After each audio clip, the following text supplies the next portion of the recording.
everybody. This is Charlie from Anthrax. Hey, this is Kerry King from Slayer. Frank Bella from Anthrax. This is Dave Lombardo from Slayer. I'm Scotty in from Anthrax, and you are on the Jagermeister Music Tour.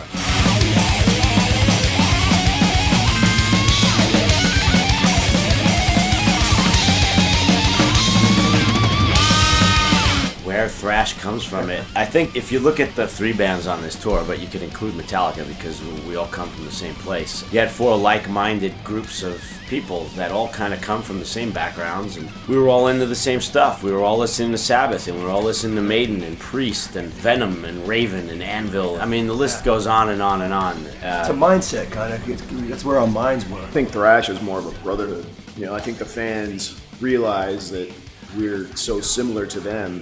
You know, me, Jeff, Tom, and Dave got together and made a band, and luckily people like it. But if we didn't, I'd be with them watching music like they are, you know? And I think that translates. I think people know that. I think that's where the camaraderie begins.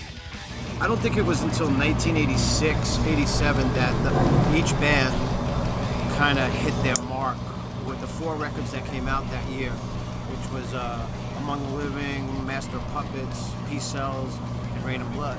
I think those records pretty much established thrash metal as a very viable form of metal. Well, thrash metal has been around, now for 30-some years, and it stood the test of time. You know, it's not what people probably thought it would end up being, which was a fad at the time. I see it sticking around forever.